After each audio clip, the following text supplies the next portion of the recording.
boa noite a todos. Meu nome é Lavínia, sou estudante de design de moda.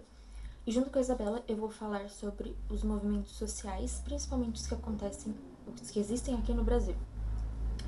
Os movimentos sociais, eles são iniciativas coletivas conduzidas por grupos estruturados da sociedade, que têm como principal objetivo lutar pela igualdade de determinados grupos sociais e problemas sociais que a gente tem. Normalmente, esse clamor desses grupos, dessas pessoas, simboliza a voz de pessoas que são excluídas, que é justamente por isso que eles lutam para ocupar lugares legítimos na sociedade.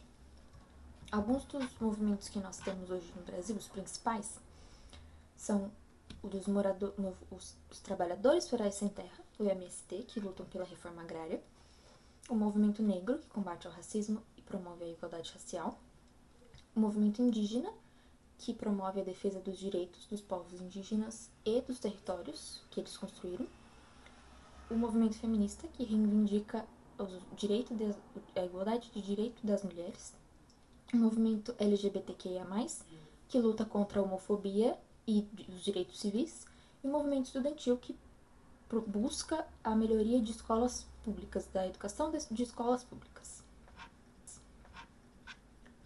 Bom, o movimento dos trabalhadores rurais sem terra, ele atua hoje em dia em 24 estados do Brasil, com aproximadamente 450 mil famílias que obtiveram suas casas por meio desse movimento.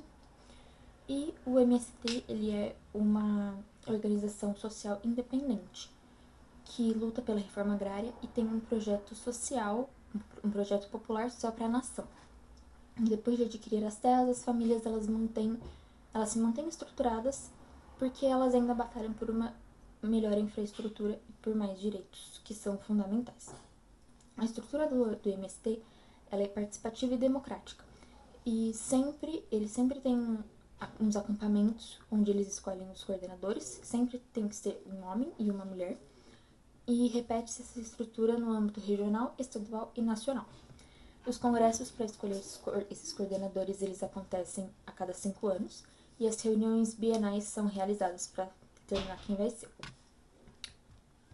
A história da luta pelas terras ela começa no início do século XVI, com um legado da colonização portuguesa, fundamentada pela monocultura para a exportação e na escravidão.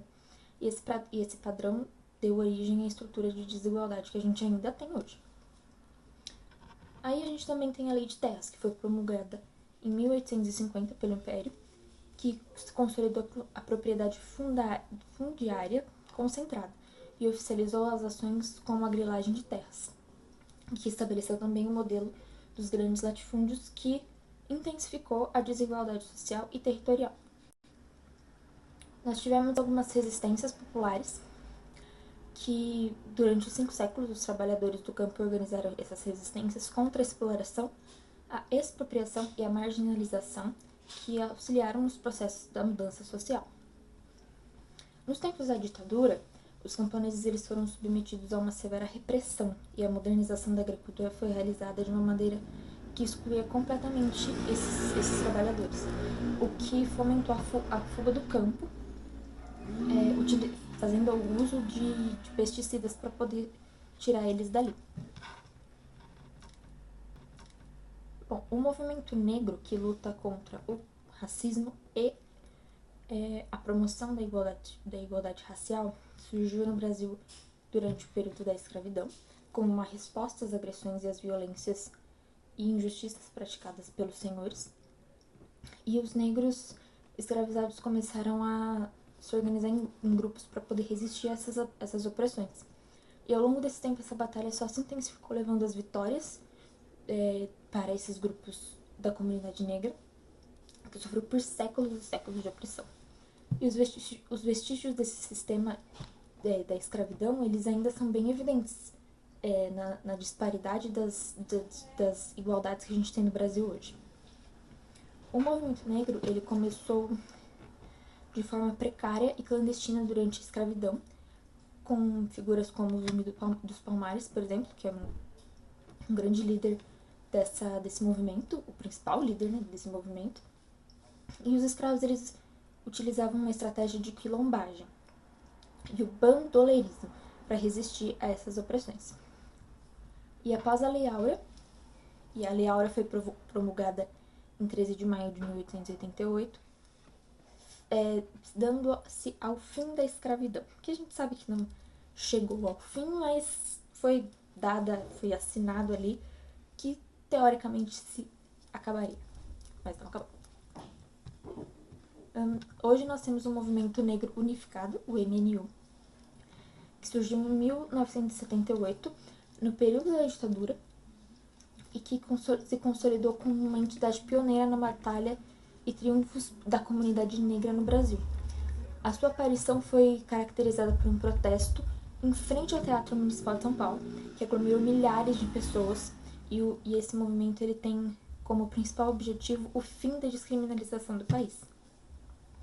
E a detenção e a exclusão de Robson Silveira da Luz, a exclusão de ex-atletas do vôlei pelo Clube Regatas do Tietê e o assassinato do trabalhador Newton Lourenço mobilizaram esses jovens que estabeleceram esse movimento. Atualmente esse movimento ele é bem atuante no país e ele luta contra o genocídio da população negra e o combate ao racismo religioso. Falando sobre o movimento indígena, que luta contra os direitos dos povos indígenas e os territórios deles, eles são os principais conservadores das florestas, dos rios e da biodiversidade. E os seus territórios são os mais bem preservados do mundo. A TNC atua no Brasil há quase 35 anos, junto com esses grupos, e eles têm foco em três eixos, que é o fortalecimento organizacional, que tem como objetivo assegurar a segurança desses grupos, a liderança desses povos indígenas e comunidades tradicionais na administração dos territórios, e abrange como um treinamento em comunicação, captação de fundos e aprimoramento da administração financeira dessas entidades. A gestão territorial e ambiental, cujo objetivo é fornecer recursos para que essas comunidades possam administrar e proteger seus territórios, mantendo a consideração dos valores socioculturais, e ressaltam os instrumentos como o etnopeamento e o etnozoneamento e os planos de gestão ambiental e territorial, criado pelas comunidades em colaboração com a TNC. E 3. O desenvolvimento econômico sustentável a partir da bioeconomia da sociobiodiversidade, que é o modelo de desenvolvimento que essas comunidades se baseiam na produção tradicional dessas comunidades, unindo a conservação, a economia e a cultura. A sociobioeconomia é baseada numa bioeconomia da subbiodiversidade, que valoriza a diversidade e produz uma renda justa. Uma pesquisa da TNC com o BID e a Natura analisou que 30 produtos do Pará revelaram um crescimento potencial do PIB do setor de 5,4 bilhões de reais em 2019 para 170 milhões em 2040. Então, destaca um grande potencial dessa economia que é negligenciada pelas estatísticas convencionais. Oi, boa noite, eu sou Isabela e agora eu vou falar sobre o movimento feminista. É uma luta histórica das mulheres pela igualdade de direitos e oportunidades com os homens em todos os aspectos da vida, seja pessoal, profissional e político. Essa luta começou há muito tempo.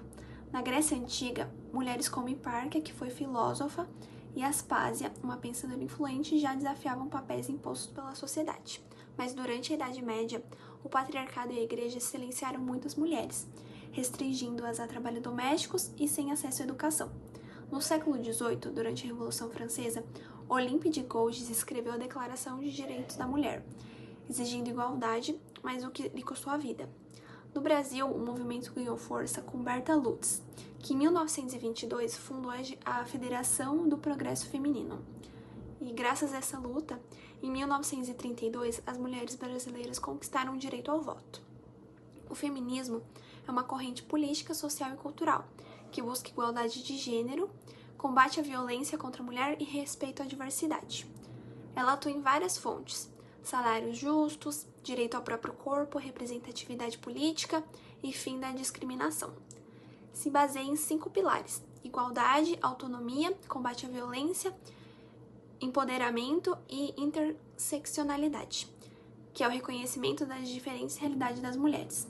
O movimento também evoluiu em 4 ondas: do sufrágio, passando dos direitos civis e sexuais, até a atual fase, focada no ativismo digital e enfrentamento do machismo cotidiano. Agora eu vou falar sobre a história do movimento LGBTQIAP+, no Brasil. Uma luta marcada por resistência, busca de visibilidade e conquista de direitos. No passado, ser homossexual era considerado crime desde o século XIII.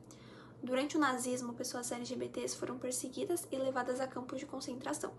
Mesmo em 2010, mais de 70 países ainda tratavam a homossexualidade como crime.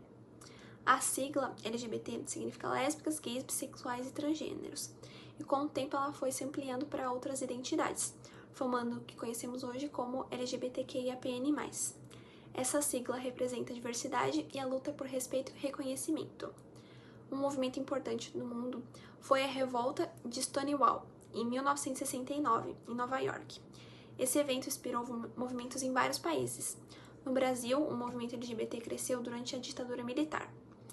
Em 1978, o jornal Lampião da Esquina denunciava a violência contra essa comunidade.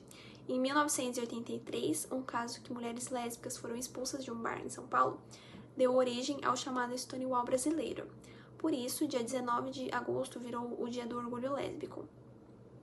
Mesmo sem um líder único, o movimento tem objetivos bem claros: acabar com a LGBTfobia, garantir o direito do casamento igualitário, a adoção por casais homoafetivos, ao respeito à identidade de gênero e ao reconhecimento de pessoas trans sem que sejam vistas como doentes. Além disso, é fundamental ter políticas públicas contra a discriminação.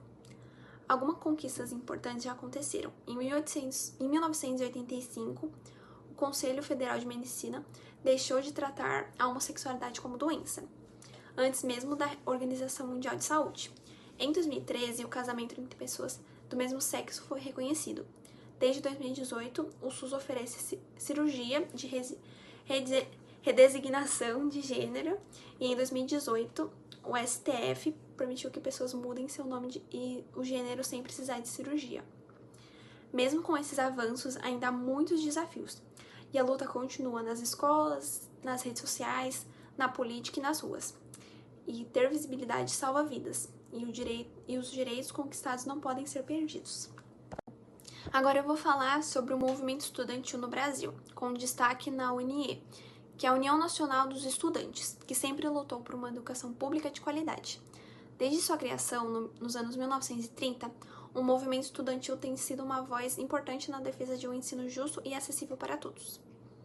O movimento começou a se organizar no início do século XX, com a criação da Federação dos Estudantes Brasileiros em 1901. Em 1937, foi fundada a UNE com o objetivo de representar os estudantes e participar da política nacional. Durante a Segunda Guerra Mundial, a UNE se posicionou contra o nazismo e mais tarde teve papel importante na resistência à ditadura militar, mesmo sofrendo perseguições. Nos anos 1950 e 1960, a UNE participou de campanhas como Petróleo é Nosso e apoiou a democracia durante o governo de João Goulart. Com o golpe militar, em 1964, foi proibida de atuar, mas seguiu funcionando na clandestinidade.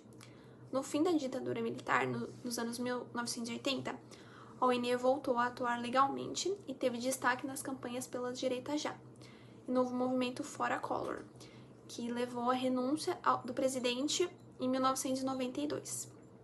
Nos anos 1990, o movimento estudantil criticou a privatização e os cortes na educação. Já nos anos 2000, apoiou programas do governo Lula, como ProUni e ReUni, que ajudaram a expandir o acesso ao ensino superior, e nessa época a UNE também recuperou sua sede destruída durante a ditadura. No século XXI, a UNE continuou lutando por mais investimentos na educação. Uma conquista importante foi garantir 10% do PIB para sua área. No Plano Nacional de Educação de 2014, A UNIE também defende pautas como o passe livre para estudantes e o combate à violência política, principalmente contra jovens negros. Hoje, mesmo com muitos desafios, o movimento estudantil segue firme, mostrando que os estudantes têm voz e continuam lutando por uma sociedade mais justa e por uma educação pública, gratuita e de qualidade.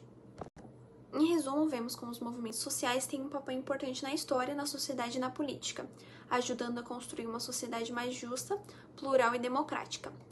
Cada movimento, com as suas características e valores, representa uma luta de grupos que sempre foram marginalizados, buscando direitos essenciais e mais inclusão. Em cada um deles, é claro que a resistência tem uma característica forte, e o principal objetivo desses grupos é a igualdade entre as pessoas.